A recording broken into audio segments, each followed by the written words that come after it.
Good afternoon, everyone, and welcome to Starting Your Career in Law. If you could please just give me a hello or a thumbs up in the chat box in the bottom right, so let me know you can see and hear me okay, that'd be fantastic.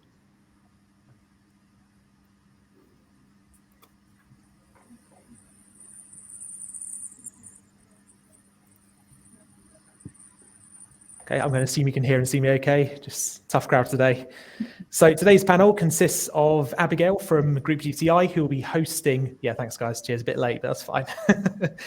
Hosting today's webinar. We've got Hannah from University of Law, Caitlin from Latham & Watkins, George from Ashurst, and Karis from McFarlane's.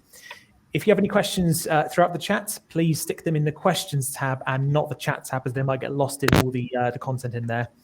Thank you again for tuning in. I'll now hand over to Abigail from GTI. Nice. Sorry, Abigail, you might want to. I think your microphone's a bit sort of blur, bassy again, so you might want to sort that out. Sorry. It's all right. Better. Yeah, that's fine. All right. Best of luck. Bye. Great start. Hello, everybody. Thank you for joining us. I'm Abby. I'm the head of content at targetjobs, and I have got 4 wonderful people here to talk about all things solicitors today.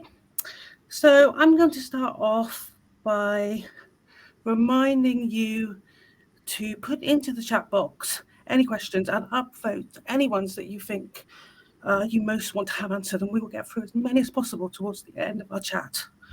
But to start off, let's introduce ourselves. So I will go round my screen. So Hannah, could you introduce yourself and your organisation, please? Of course. Hi, everyone. Nice to see you all. My name is Hannah Coe.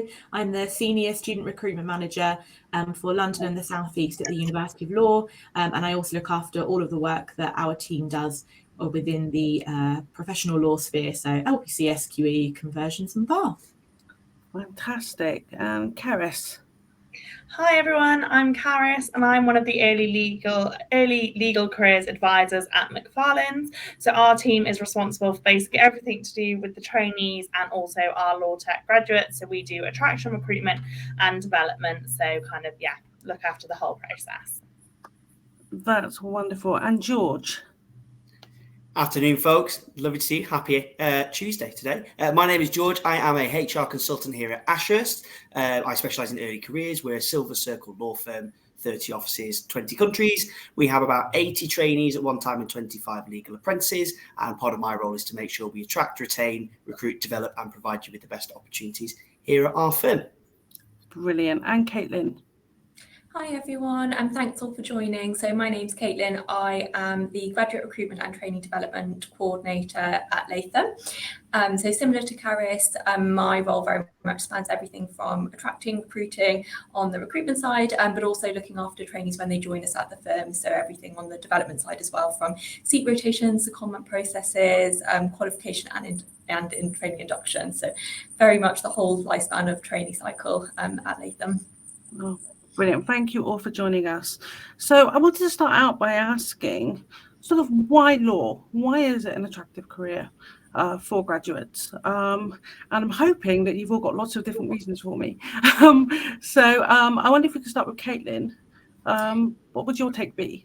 Yeah, sure. So I guess there's a couple of things, and actually there's a lot of research out there that I think we've seen about why students are attracted to a career in law.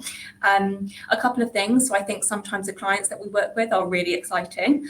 We do work with some really cool household names, but also some names that you probably wouldn't be familiar with unless you were kind of in that industry. And our lawyers at Latham and kind of in commercial law, you'll get an opportunity to meet some really interesting people from different industries. So that's one thing. I think the other thing, particularly in kind of commercial law and depending on what law firm you do, but certainly at Latham, there's really great opportunities for travel. So our trainees have the opportunity to do international secondments, but also, aside from secondments, there's kind of opportunities to travel depending on what deal you're on. And also as an associate, you'll get those opportunities too. So that's also quite exciting. I think, it's an obvious one, but also kind of the salary point as well. Lawyers are paid well, and that is one thing that we hear from students. and as a reason, particularly at the moment, I think with cost of living crisis, it's definitely one that comes up all the time, and also kind of linked to that, but that kind of job security and having like a very clear progression route. I think that's some wonderful reasons, and yes, our own research has shown that trainees, certainly with the big commercial city firms, do have the highest initial starting salaries, although investment banking can creep up behind as things progress. George, did you have anything to add to that? I mean, I think Caitlin, there's some fantastic points. I mean, as Ashes, I didn't want to say salary. You know, our NQ salary is only a measly 105. I think it's the lowest of any of the firms on this call. But obviously, it's a key driver. I think a couple of things for me that are really important for the legal career that may be a little bit more, I don't want to say altruistic, a bit more behavioural. I think one of the biggest attractions is a continuous learning part. It is a career where you are continuously learning throughout your whole career, all the way up to senior partnership. There's always something that can be learned. One of the things we actually have at Ashes, we have a reverse mentoring program where some of our senior partners are mentored by some of our trainees, and so that continuous learning piece carries on. You can never learn too much or know too much, and also you'll find as a lawyer, that's part of it. It's almost like an apprenticeship model. You know, you serve your time under someone else, and you in turn then pass that responsibility for supervision and training and learning onto others. So it's a very sustainable career where if you're interested in learning and you know, part of that becomes challenging yourself as well. I also think that lawyers get a little bit of a bad reputation sometimes for being quite, you know, static and frameworks and stuck to what they're doing. Actually, the whole point of a lawyer is building your own practice as you go along, and building an area of interest and developing clients and skills and experience. So actually, you'll find some of the really top lawyers are fantastic business developers, fantastic relationship builders with clients, learning to get interested in a piece of work that they're doing and then start to grow a practice there. So actually, it can be quite a creative career that people don't think about. So obviously, there's a high level of academic rigor that's required. That's really important, high cognitive ability. But actually, you know, all of our firms will get to a point where we can say, hey, here's some autonomy, go and build yourself up, develop your career. We'll give you the tools and you can do what you want with it. So I think for me, the legal industry, particularly with, you know, change to the SQE and change to access to the profession, which we'll talk a little bit more about, I think, later on, it's a chance for you to kind of have that autonomy and to grow your career rather than maybe go into a career that's going to be quite static for a period of time. So I think that's the biggest attraction to the industry as a whole. Well, I'm beginning to feel like I'm in the wrong job. Karis, do you have anything to add to this kind of wonderful list of reasons? Oh, I think Karis might be frozen. We will come back to Karis, and I'd like to turn to Hannah. Obviously, you have lots of students at the University of Law. Are these the reasons that Caitlin and George have mentioned that really draw people in, or do you find there are other drawers as well? I am never going to say that what George and Caitlin have said is incorrect, because I think it absolutely is right. I guess the other thing to sort of consider as well that I think a lot of students would be looking at is the range of opportunities that are available. I obviously think with the firms that George and Caitlin and also Karis are kind of working at and representing, they are, you know, slightly different firms to your more high street level firms who might deal with family law or criminal and things like that. So there's a real range of opportunities available, and students can go into law generally in kind of whatever area they are interested in, which I think makes it really attractive and exciting. And with the kind of seat rotations and the opportunities to try different things, and then kind of settle on the one that you're most interested in by the end of your training contract or qualifying work experience, I think that makes it sort of really attractive as well. But yeah, everything they've said I echo as well. Brilliant. Karis, welcome back. Sorry. No worries. Did you have anything that you wanted to add to this wonderful list of reasons before we moved on? I think most of what we were going to say has probably already been covered, but I think, yeah, definitely for us, it's like the challenge, kind of it's intellectual, but it's constantly evolving. I think the legal profession has changed a lot in recent years, and it's something that's going to kind of continue to evolve with kind of different factors getting involved. But I also think it's the high responsibility that you get early on in your career as kind of a trainee solicitor.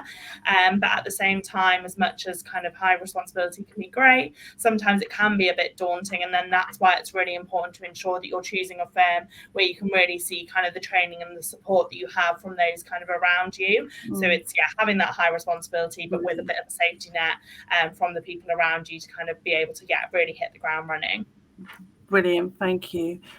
So I wanted to move on to the process of qualifying as a solicitor in the UK. And it's been a bit up in the air recently, a few changes. So Hannah, would you mind kind of briefly outlining the routes for qualification for both law and non-law students for us?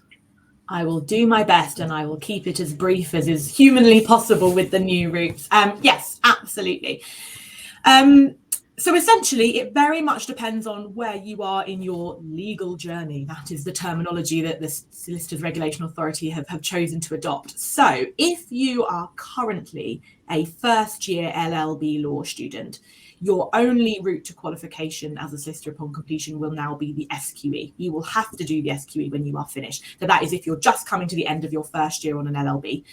If you are currently just coming to the end of your second year or just coming to the end of your final year of an LLB law degree, you have the choice. You can do the LPC or the SQE upon finishing. And if you are currently studying anything other than law, history, geography, whatever it is, then you must also do the SQE upon completion. So it all depends, as I say, on where you are on your legal journey. The LPC is the traditional route to qualification. It's been around for, I want to say, somewhere in the region of 20 to 25 years or so.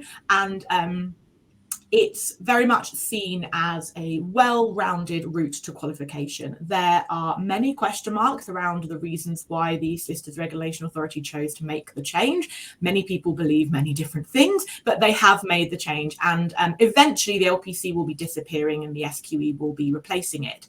The SQE is the new route to qualification. SQE stands for Solicitors Qualifying Examinations. And I think something really important is to note that that's exactly what it is. It is an exam. It is not a course. So the LPC is the legal practice course. The SQE is the Solicitors Qualifying Examinations. It is an exam. Technically, you don't need to do a course for the SQE. You don't need to. I think everyone on this call would say you'd be completely bonkers to go and just sit and attempt those after reading a few textbooks and manuals. So it's obviously very much advised that you do take a course. What's different about the SQE to the LPC is that there are a variety of different ways you can do it. You can take short preparation courses, or you can take sort of fuller, maybe kind of master's level courses with the SQE wrapped up into it. Different providers are offering different things. Some research came out last week that said that 2/3 of law firms prefer students to have taken some kind of master's level qualification, so above the sort of shorter prep courses, just because of the additional kind of modules and additional learning that you can get off of the back of that. So what kind of master's level qualifications are you looking at? So a good example, here at the University of Law, we do a course, a short, snappy title as always, the LLM Legal Practice SQE 1 and 2. Lovely short name there. And essentially that wraps up your SQE 1 and your SQE preparation, but also what we're calling SQE Plus. So this is essentially your additional modules, which always came as standard with the LPC. So your sort of areas of law, your family, your intellectual property, etc. And so you get that additional content, and you get a master's and LLM out of the back of that. So that's the type of thing I kind of be referring to there. It's more not your kind of LLM in medical law, as an example. It would be more kind of relating to the kind of qualifications, because obviously, whilst it's great to have your property law, your solicitor's accounts, etc., if you're going into a family firm, they'll want you to at least have done some kind of family on above what you did sort of in your LLB degree. So those additional modules are really beneficial. And for non-law students, with the SQE, you have been told you don't need to take a conversion course. Again, madness. The similar research that came out last week suggested that the vast majority of law firms will not take you if you have not done a conversion course. And I'd be interested to hear from those on the panel from the firms as to whether you would consider someone who'd managed to get through the SQE, because I would eat my hat if you manage to pass SQE from a non-law background, let alone potentially from a law background. So we're still very much advising the conversion courses. Those have changed slightly. If you're a non-law student, you might have heard of the GDL, which stood for the Graduate Diploma in Law. That still exists at a number of providers. Here at the University of Law, we've changed that to the Postgraduate Diploma in Law, essentially to make that now qualifiable via the SQE instead of the LPC. And I guess the big question is, which do you take if you can do both LPC or SQE? I don't know, Abby, if you're going to come to that later, but I can cover that whenever you. Please do continue. So just to absolutely clarify, there are two parts to the SQE. There is SQE 1 and SQE 2. Yes. And you can do it without being sponsored bumper through by a firm, by one particular training thing, which is the big difference than through the traditional LPC route. That's correct, isn't it?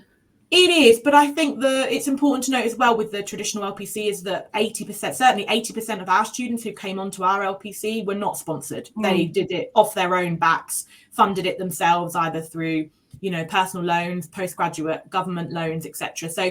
So similar, I suppose, with the SQE, you don't have to be sponsored by a firm, and the vast majority of those who came through the LPC were also not sponsored by a firm. It's always been a big myth. The students seem to think everyone on the LPC was sponsored, but it was actually the complete opposite. And with non-law students, it was somewhere in the region of 5 to 10% of our conversion students were sponsored by a firm. So the numbers were really small. But yeah, you don't have to be attached to a firm for either routes. So you can have the option of going to various different placements to do your qualifying work experience. But my understanding is that the easiest way to do it, and I'm hoping you're going to tell me that I'm not wrong, everybody, is to apply to a solicitor's firm and get accepted onto a graduate program or training contract.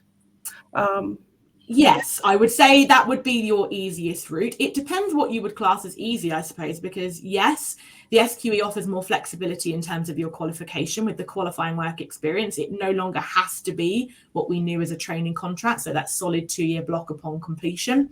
You can do your qualifying work experience before, during, or after your SQE studies. So if you did a placement year on your undergraduate law degree and you worked as a paralegal, that is technically a year of qualifying work experience already banked.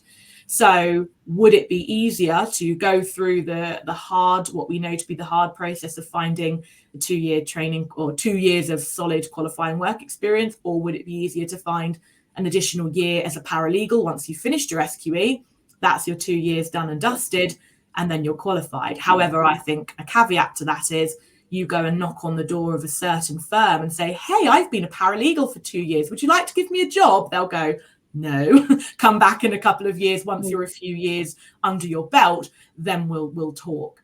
So that's a big caveat to the qualifying work experience flexibility that I don't think has been widely enough talked about, because firms are never going to say, no, we won't give you a job. Okay, great. So with that in mind, then, if I ask Karis, how are Macfarlanes adapting to the SQE LPC dilemma? What are you doing with your training contracts and graduate programs?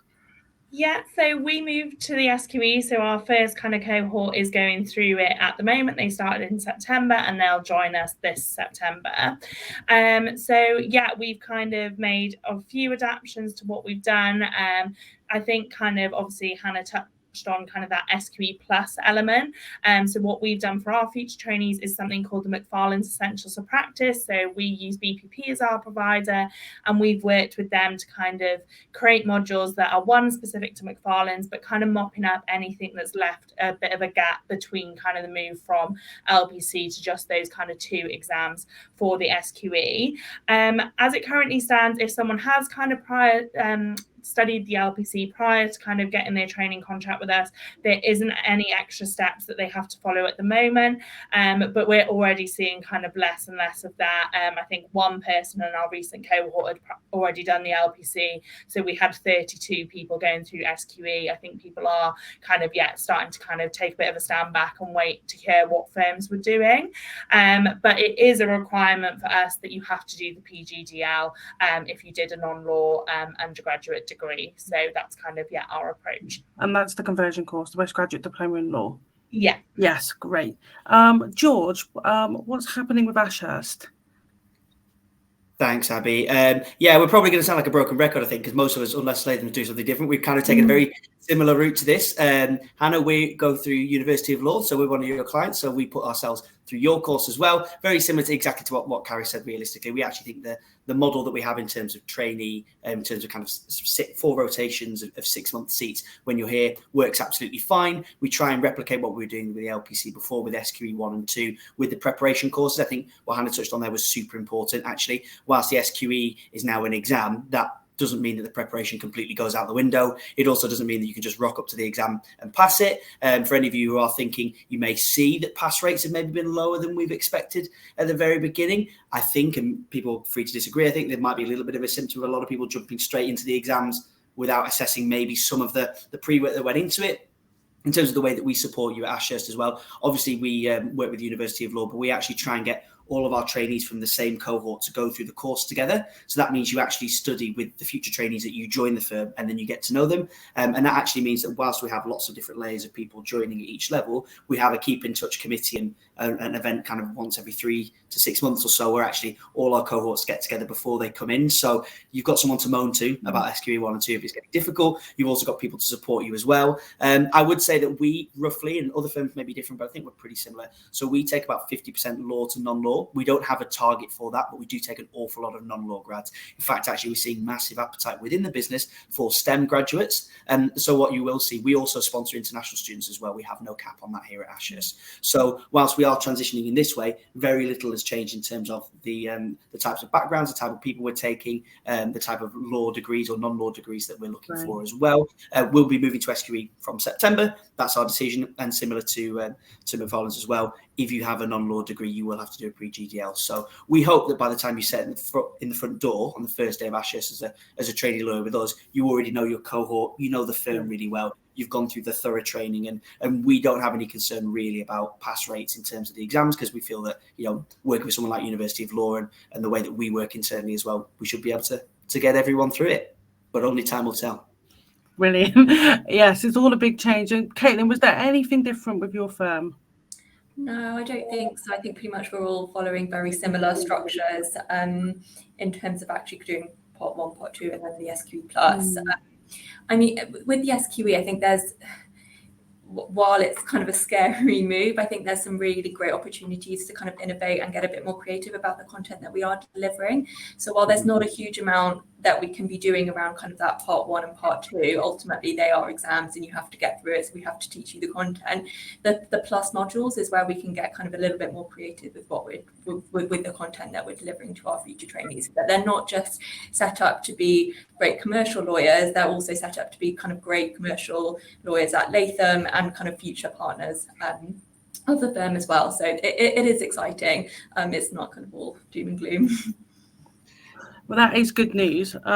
So there is actually a couple of questions about the SQE on the chat. So I'm going to turn to them right now before we move on.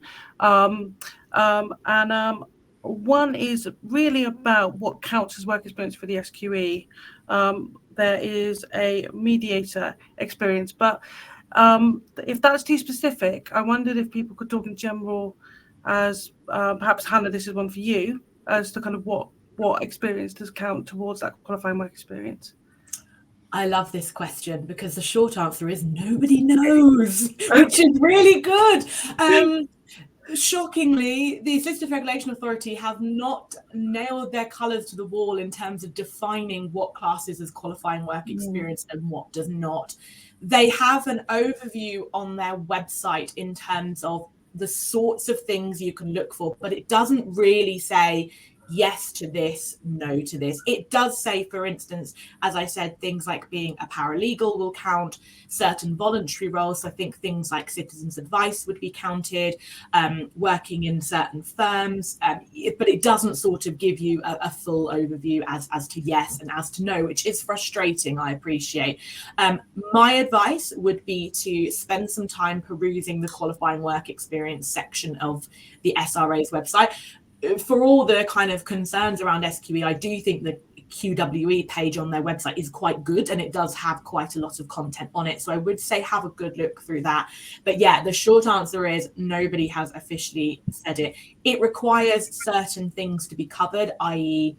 advice to be given, and it has sort of certain strict things. So I would say, you know, if in terms of your mediation and things like that, have a look and see if you sort of feel like you can tick enough boxes, and also speak to your employer as well. I don't know if it was UK based or international based, but do have a conversation with your employer as well, because they may be able to give you some guidance around whether it's classed or not. But yeah, any other thoughts? One thing I would add to that, Hannah, as well, which I mean the other guys might come in on, might be super helpful as well, is that part of the change in SQE that we spotted is actually in terms of who can sign you off with your qualified work experience as well. So that can come from anyone who's a qualified lawyer, and actually anyone that has a practicing certificate. It's a much broader range of people. So in a lot of our firms previously, the person that signed you off as a qualified lawyer was your training principal, which was a partner that had to approve that internally. Now it can be pretty much any qualified individual. So I think it'd be interesting for the guys on the call as well to kind of think about maybe some of the areas of law and the type of law you want to go into. We will all have very structured programs where you can come in and follow a very structured program. However, if you are working in a more local law firm, a more high street firm, or you've got a range of volunteering experiences, you may be able to have that signed off and qualify as a lawyer once you've completed SQE. But the one thing to be aware of is there might be quite a big difference in the type of working experience you can get off the back of that compared to maybe some of the more commercial work that we would offer as well. I still think there will be quite an expectation for a lot of people in the commercial sector to do a training contract, whereas actually outside of that, I think one of the reasons of this is brilliant. It broadens the horizons for people doing a much wider range of legal work in a whole host of different sectors as well.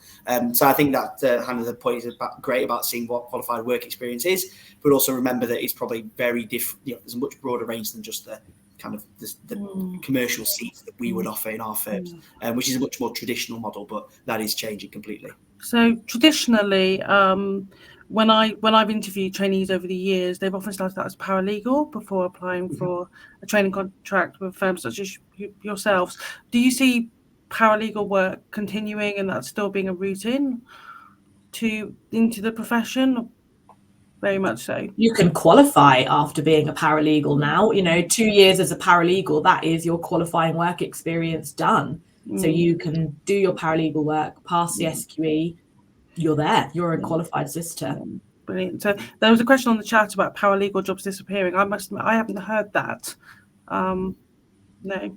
I think if anything, it'll grow a little bit. So I don't want to plug a former employer here, but anyone who knows Lawyers on Demand, who are a new law business that I used to work for, they've actually started a training contract they essentially take trainees on, but you will go and do 4 paralegal stints of 4 different businesses and qualify that way. And I think we'll actually see I imagine paralegal roles growing more broadly, because now paralegaling used to be a bit of a and you know, Caitlin, Carrie, you can stop me if you think I'm wrong on this point. It used to be a little bit of almost like a waiting list to get a training contract if you can, whereas actually paralegaling now is very much a chance for you to qualify, right? Like that 6 months qualifying work experience is massive if you pass the SQE. So I just see it growing, really, that industry.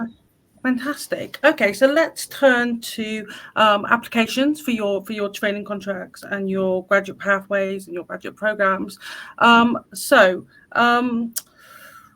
What skills, work experience, extracurriculars? I've thrown this into one massive question. You know, really stands out when you review an application. I don't know. Let's start with Caitlin. When I'm reading an application, I think the main thing is if you can, with the application form, obviously naturally there's kind of the more CV style questions, so your academics experience, work experience, extracurriculars, that's all quite straightforward. And I don't think necessarily for a day-to-day candidate, obviously you can kind of improve on those areas, but it is quite standard and it tends to be very similar across most candidates. The area that I think you can really make a difference is those kind of longer motivation style questions. And when I'm reading applications, the candidates that I really kind of look out for, and actually that I'll track the whole way through the process because I'm kind of excited to see how they do, are the ones that can really demonstrate how passionate they are.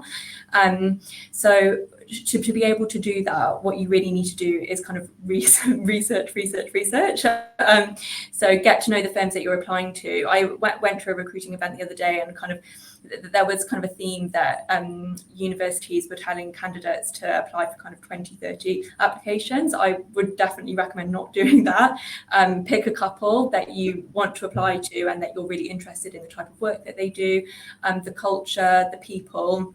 and kind of make sure that you research them thoroughly so that when you're writing an application, it's very kind of detailed and specific to that individual law firm.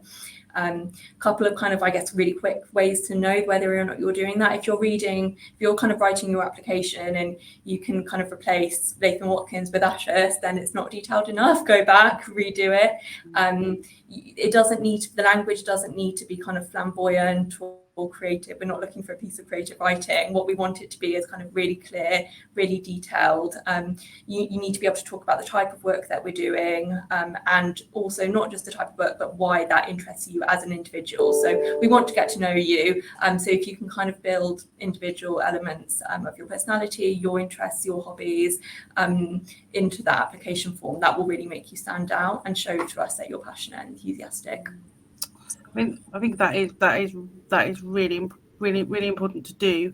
So I guess coming off from that, my question would be, when you first look at perhaps one firm and another firm, they often have the same themes. They often say that they are client-centric, that they offer international opportunities. How can a candidate really get under the skin of a law firm to decide that it is really for them and they really want to apply and to put that into the application?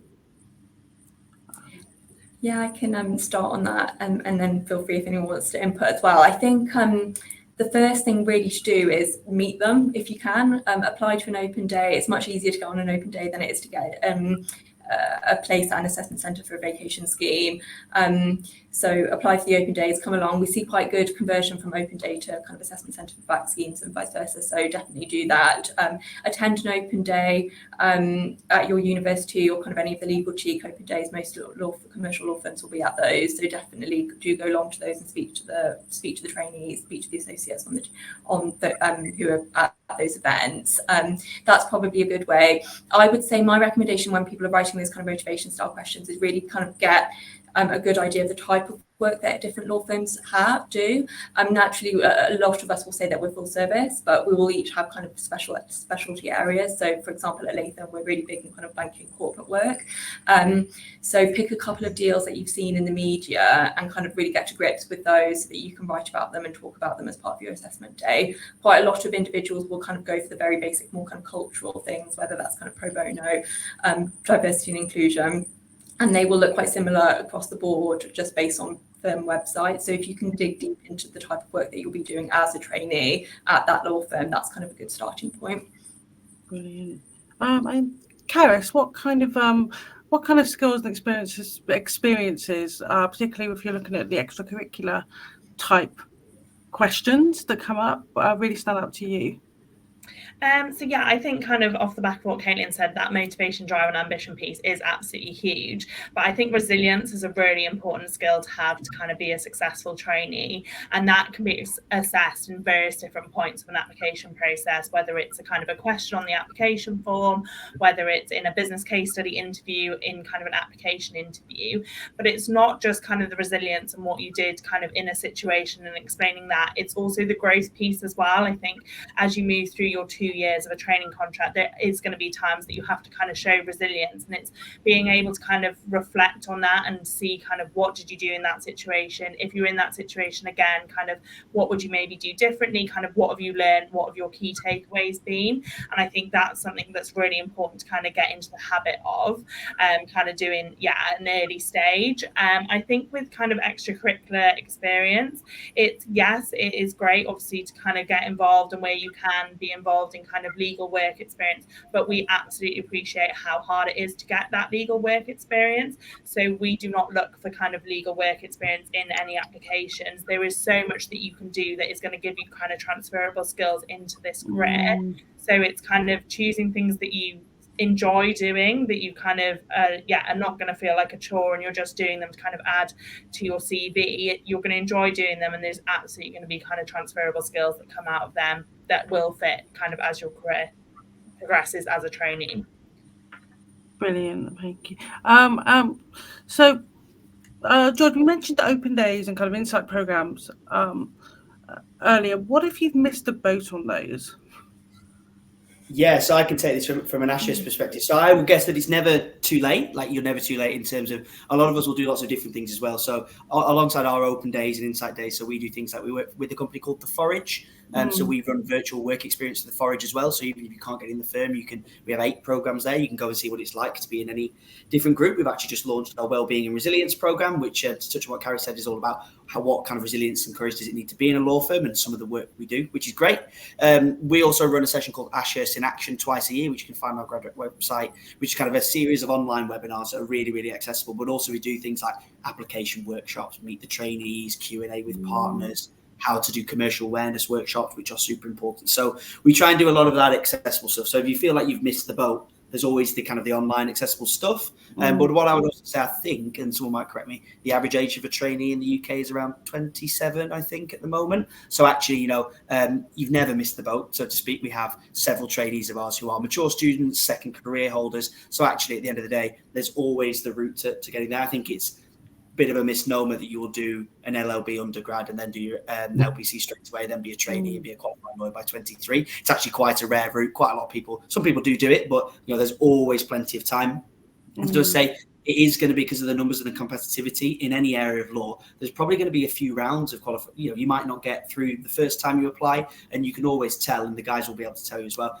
You can tell an application where someone's applied for 2 rounds or 3 rounds or done something for a year, because they just change completely. You start to get used to applying for lots of different firms. And I think I agree to what Caitlin said before. Don't apply for 30, maybe pick a handful of firms that really appeal to you, because you'll spend your life doing applications completely. In terms of, there's other reasons you can get under the skin of us as well. One thing I'd like to mention that I think we talk about a lot at Ashurst, and I think a lot of firms talk about this, is commercial awareness, commercial instinct. It sounds a bit weird, and that's not just reading the FT or reading the BBC News or The Economist. What it is for us, it's all about understanding the firm and how the news, what's going on in the market, can affect Ashurst specifically. I think that's another really good way to get under the skin of a firm as well. So the same with Latham's, the same with McFarlane's. Understand what their key practice areas are. Are they a big transactional firm? Do they have a good disputes practice? Are they good in banking and finance? And then start to look at the media and start to think about what's going on at the moment that will make a big difference. So, you might know that we have a really good digital economy team, and we look at doing a lot of work in terms of cybersecurity. And, so ChatGPT is a really interesting project for us. So, that's the kind of commercial instinct that will really show up in an application and in an interview. So it's starting to say what's going on in the market and compare it to the firm. And when applications stand out to us and to all of us really, when you can see that someone knows the firm, not just in terms of they know our D&I stats and our culture and what our company branding is and how many offices we have, but do they understand the work we do, what's important to us in the practice areas, what our key focus areas are. And I think a lot of that comes from also just badgering some of our trainees on LinkedIn. All our trainees are warned in advance that you should really be responding to people on LinkedIn. So just reach out to someone from the firm. I'm going to be a great salesman for them. But you know what? If you reach out to someone at the firm, ask them, or go to one of the milk round events that we do, and speak to someone from Ashurst and ask them, what's the good, the bad and the ugly bits, and you'll be able to find out a little bit about what's it like to be here. Those are some really good points, and thank you for wrapping it up also brilliantly in one question. I guess my kind of question about the commercial awareness is I was always told that you could read all you want, but if you couldn't relate it to, say, a part-time job or to a vacation scheme, it was harder to demonstrate that understanding. But then sometimes the students would not put in the part-time job or relate it back to that, because they thought it all had to be, they had to talk about their vacation scheme or their work experience. So I guess my question really is a rambling question. I do apologize. It's just like, how do you relate that kind of commercial awareness reading you have to your own experience and put that into the application? Yeah, I mean, I'm happy to start off, and then the other guys can jump in for them as well. I guess the most important thing is a bit of a story. I keep name dropping this one future trainee, but I won't actually name drop them in this call. We have a future trainee that came on our winter vacation scheme last year, secured a training contract for us starting in September 2024. That trainee's only experience had been previously in a charity shop and in a well-known fast food chain. And that was the only experience that had professional experience to this point. But that was possibly the best person I've ever interviewed in my career, because they were so good at translating that experience into some really tangible benefits for the business. And they were talking about customer experience and working with people, teamwork, interpersonal skills, courage, resilience, motivation, drive, determination, all those behavioral factors. So you don't have to have had some great big vacation scheme or 5 years of paralegal experience. Any experience you've had, it could be even voluntary experience, you can really apply that. And the one thing that I would really push for people is to use the STAR method. For those of you who may or may not know the STAR method. So STAR method is situation, task, action, result. The idea is that you can talk about a situation you're in, a task that you had to complete, the action that you had to take, and most importantly, the result. So how did what you do, have an impact? And that could be really simple as, I worked in a charity shop. It was really disorganized situation. Task, I had to organize it better so we can make better sales to make more money. Action, I put in a new system. Result, we were up 40% in sales, which is great for the charity. So that shows how you take a really simple bit of experience, even voluntary experience, and turn it into something really tangible. So I would say that always put all of your experience on. No experience is better than another. It's all about how you take the skills that you learn with that experience and apply that. And that's why it's actually really, really important, because frankly, when I see someone with legal work experience, if they're not talking about what they've learned and how they've delivered that, it doesn't really make a difference to me. Brilliant. Fantastic. Did anybody have anything to add to that? Yeah, I was just going to jump in and kind of say as well, to make sure that you're using a range of examples. Your application is the first impression to the firm and your interaction with them on the VAC scheme interviews. You really want to be kind of thinking that you're like painting a picture basically to them of who you are as an individual. So just make sure that you are really using a range of examples, whether that's extracurricular, kind of anything in school, university, or kind of further on, then it's work, whatever it might be, it is all going to be relevant. It is all going to kind of taught you something or given you a skill that is going to kind of move forward. So yeah, do make sure you're kind of using a range of examples so we can just really get to know who you are as an individual. And then I think it's important as well, I think kind of going back to like what George was saying, where the experience that kind of future trainee had wasn't necessarily legal, but it's important to kind of give us a bit of background on, yes, what the kind of your roles and responsibilities were, but then just adding a line or two at the end on your application form, which kind of outlines kind of the skills that you feel you've gained from that role, which are then going to kind of transfer and link into our skills that we look for as a trainee. It's, yeah, great for us to have an understanding, but I think it's more important for us to understand what skills you feel you've gained from that role. Fantastic. And I just wanted to circle back to Hannah. What about the people applying for your courses? Is there anything kind of applications related that they should know, or mistakes they should avoid? I don't necessarily think so. I think you are asked to write a personal statement when you're making applications for courses, absolutely. I guess my first piece of advice is don't panic. It's nothing quite as stressful as your undergraduate UCAS ones were. I remember sitting in the dead of night for hours trying to work on my UCAS application, so it's not quite that stressful. I think the most important thing is we want to know why you want to have a career in law. That's kind of what we'd be looking for here. We want to know why you are wanting to come onto our courses, what about it is interesting for you. And, I would say similar to applications for firms, avoid all of the cliches. Nobody wants to be a lawyer when they're 3, like it just isn't a thing. So just ignore all those types of things. But, tell us what experiences you've had. And has been said, these can be legal related or they can be non-legal related. You could be working in a supermarket chain and have experience of contract law just through the buying and selling of goods. It's that simple. So tell us what you've done, why you're interested in moving into a career in law, especially for those who are coming from a non-law background. We're really keen to find out, have you done anything in the legal sphere that has kind of led you to wanting to make this application? Have you got a future career in mind, a kind of type of law or firms that you're interested in going on to? Those are all the types of things that we'll be looking at with your applications. But I think my number one piece of advice is kind of don't stress too much about it. There's more, not that they're super stressful, but there's more stressful things to come later down the line, and the application for the course is probably quite chilled in comparison to a lot of it. So I think, all we want to know is, why do you want to take these courses, and what are you passionate about in terms of your kind of career and your future in law? Brilliant. Okay, I want to kind of move on to interviews, if that's okay. How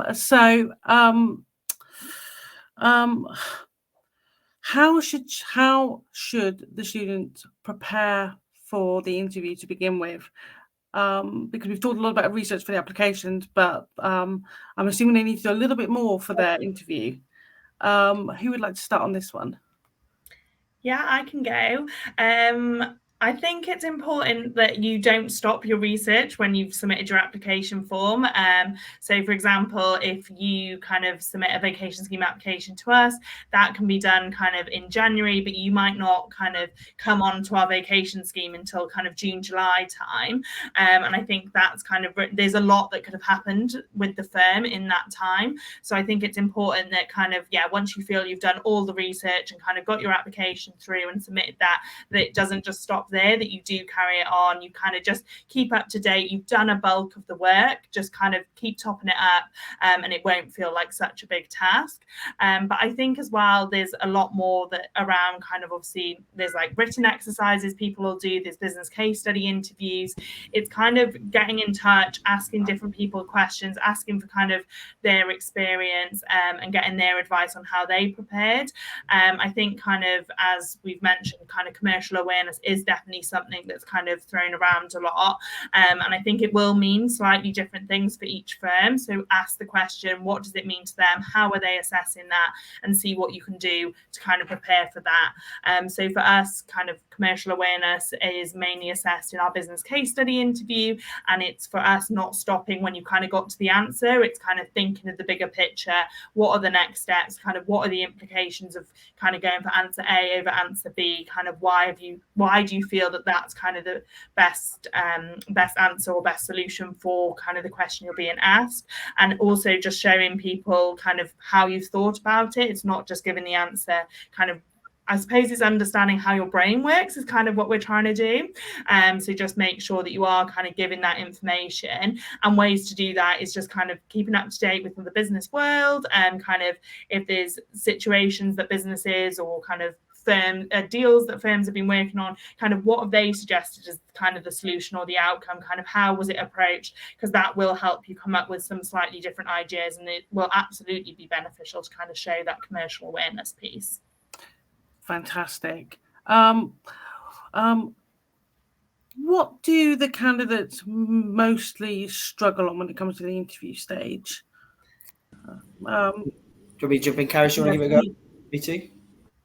Yeah, I'm happy to give kind of one, and then I'll hand it over. I'd say there's some obvious ones. I think kind of, going back to kind of that critical analysis piece, I think it's very easy to be like, great, I've got the answer, like that's my answer, and that I'll leave it there. So it is kind of what I've just said as a piece of advice is also what kind of does catch people out, is just making sure you are always taking your answer kind of that step further. But I also think kind of a bit more of a kind of maybe obvious one is just that time management piece. It's kind of quite a pressurized environment.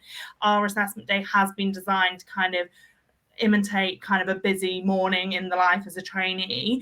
So you will have kind of a written exercise and a set time to do it. You will have a set amount of time to kind of prepare for the business case study interview.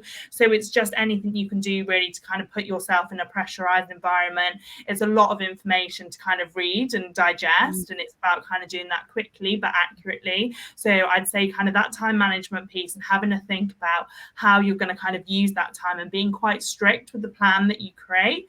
I think that's really, really important. And again, it's just speaking to people from across the firm, kind of looking on our website, so like we lay out exactly kind of what you're going to do, the time that you have to do it, and just start having a bit of a think about that beforehand. And then also kind of, if you're at university or working, just set yourself kind of little goals. Like, I'm going to kind of read this piece of work in 30 minutes, and just kind of start getting into the habit of doing it in a slightly pressurized environment. Because I think that we say that it is time pressure time and time again, but people still come out saying, oh, that really was. Life would be lying to them. But just kind of getting used to that, I think, is a big piece. Brilliant. George, anything to add? Yeah, I mean, I guess my first words would just be don't panic. I think that's obviously quite general advice, but please don't panic. We are human beings, and you got to remember that every time you walk into an interview, everyone who's interviewing you has also been through interviews before as well. We kind of get it. We design our interview process here at Asher. So you come into the office, you will have a full office tour. You'll have a bit of a Q&A with our trainees as well. So that kind of softens things a little bit, so that by the time you go into an interview, you're kind of comfortable with the surroundings. Some really basic stuff. I think Karis has got a really good list of some of the performance stuff. So I'll go some of the really basic stuff like sleep well, be hydrated, know where you're going beforehand, know your route to get to where you need to be, wear something comfortable. We see a lot of people, it's obviously quite important for a lot of people to go to law firms, think they always have to dress up all the time. Like, obviously wear something smart, but also wear something you're going to perform in. If you don't feel comfortable, you're not going to feel relaxed, you're not going to feel easy and ready to perform as well. And you'll find, realistically, all of us work in law firms post-COVID now, so people dress much more casually than they used to. I'm not saying turn up in flip-flops and shorts, but actually, if you want to wear something that makes you feel a little bit more relaxed, that's definitely not going to be a judgment. We'll judge you purely based on your performance. I think that one of the things that we're looking for when we meet people is we like to see the human. The most basic test of any interview is, can we sit next to you for 8 hours a day and get on with you? That's what working life is like. We spend more time, as our head of corporate says, we spend more time with our colleagues than we do with our spouses. And then also says, and his spouse always tells him that, you're not saving lives, you're just working in a law firm, which is not to disparage the career, but, that's his motto. And it's absolutely true. We want to know, are you a human being we can spend some time with? You might want to disagree with us with some points in the interview. That's not a problem. It's all about having that open and honest conversation. Now, that might feel quite scary, but actually we want to see who you are. And this is going to sound really bad, but if we're not the right fit for you, then that's absolutely fine as well. Fine for you to come away from an interview and think, you know what, I had a really good time, probably wasn't the right fit for me either culturally or in terms of the work. That's also absolutely fine as well. And so I think a lot of it is about understanding it's a bit of a two-way conversation. We know you're desperate to get the role, and that's really important, but actually at the end of the day, we want you to feel comfortable here, and we want to feel comfortable around you as well. And I think a lot of that kind of more physical preparation means that when you walk in, you're kind of ready to sit down and have that two-way conversation, rather than thinking, oh my God, I've never worn this suit before, my top is too tight, I need a glass of water, but I'll spill it all over the place, all that kind of stuff. And I think that's really important if you have a virtual interview as well. Yeah, absolutely, exactly the same. Should prepare for both, exactly the same as well. Comfortable, nice environment, good lighting, make sure you're all sorted. And I think that one of the things actually to take through to our training cohort when we do development stuff is actually, if you treat your home office like your work office, it becomes much more seamless and your experience is really good. No matter about where you're living, you might live in a graduate house of 5 other people, it'd be a bit hectic, but that makes it more seamless for your whole career as well. So yeah, completely with a virtual interview, but also keep the same office behaviours when you're at home, and you'll definitely perform much better. Brilliant. I don't know if we've looked. Sorry, Karis. Sorry, I was just going to add one more thing about being transparent with us as well. There's so much more that our team can do to provide support if we know about things beforehand. And that can be things a bit more formal, like kind of reasonable adjustments. But also, if you're just not quite feeling right on the day, before you've done the assessments, there is a million things that we can do. Once you kind of sat the assessments and gone through it, obviously, yes, there's still support that we can give, but not quite in the same way. So don't be afraid, like you will have kind of the early legal careers team will be there, they'll be available, they'll be kind of hosting the day. Do not be nervous to just grab us, pull us to one side and kind of say, like, yeah, I'm not feeling great, or I didn't flag that I actually normally get 25% extra time beforehand. Is there something that can now be done? Like I said, there is a million more things that we can do if you flag it before you kind of sat down and started doing a written exercise, say. So yeah, just kind of, be true to yourself. We genuinely want people to do well. We're not trying to catch you out. And about putting adjustments and things like that in place is really to just level the playing field, to allow you to feel comfortable in your kind of surroundings, to allow you to perform to the best of your ability. So yeah, do make sure you're kind of being transparent, and whether that's on application forms or asking kind of for a phone call. I appreciate some people don't want to write things like that down. But yeah, please do just get in touch.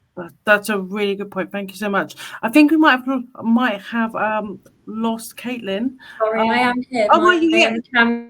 My camera for some reason has turned off and won't turn back on again, but I am here.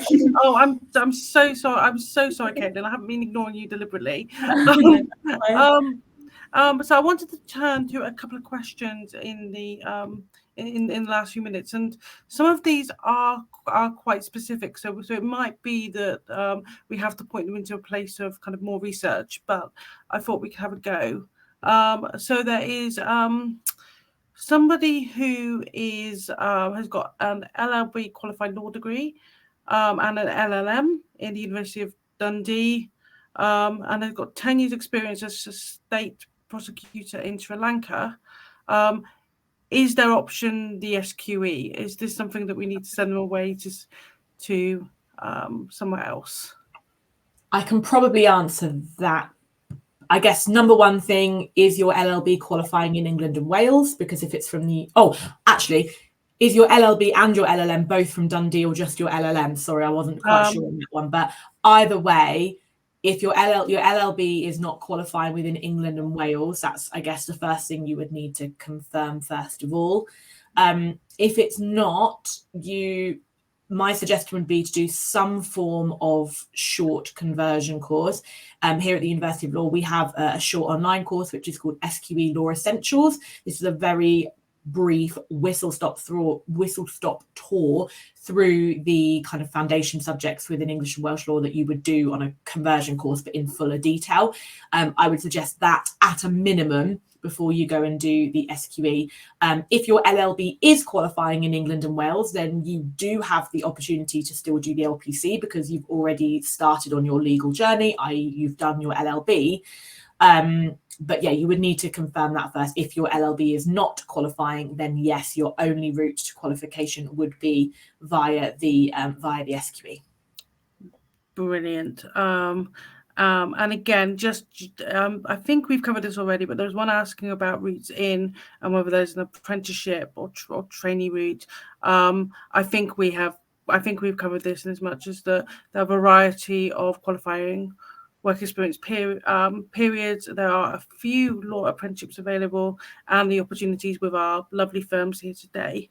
Does anybody have anything else to add on that one?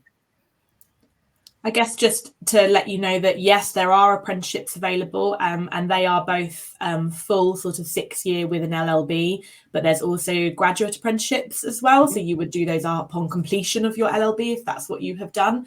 So do have a look into those. You should be able to find lots of information on the government website and things like that. Either solicitor apprenticeships or solicitor graduate apprenticeships for those who've already got a degree under their belt. So certainly worth looking at if the kind of traditional route is not for you. Those opportunities have the ability for you to earn whilst you learn and things like that. So yeah, certainly worth looking at, and a big change in the last sort of 5 years, I would say, with apprenticeships. A lot more firms are coming on board with them than have done before. So yeah.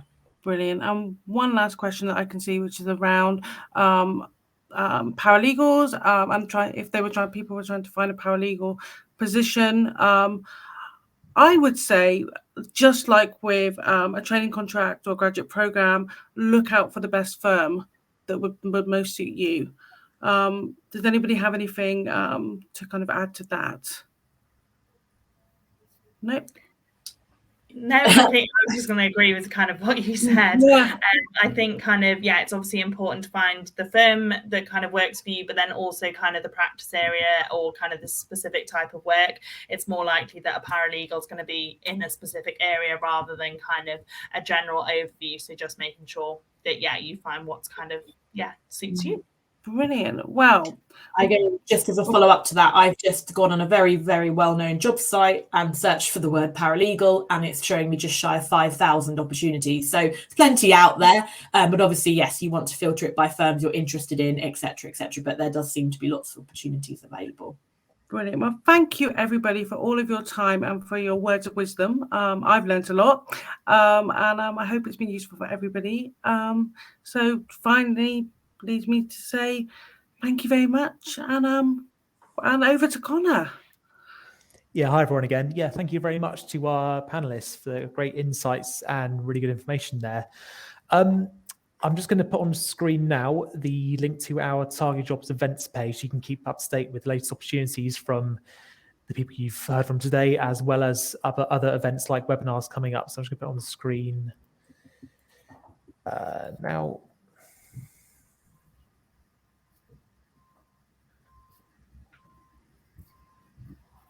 Yeah, can everyone see that? Good stuff. Like I said, we run webinars very regularly on all kinds of different subjects, and the next one will be next Tuesday, May 23rd, same time, on how to start your career in engineering. So again, go to the Target Jobs page, the link I just put up there, and sign up to the event. And other than that, thank you very much for joining in, and have a good rest of your day. And thank you again to our panelists. Awesome. Thanks, guys. Have a great day. Bye. Bye.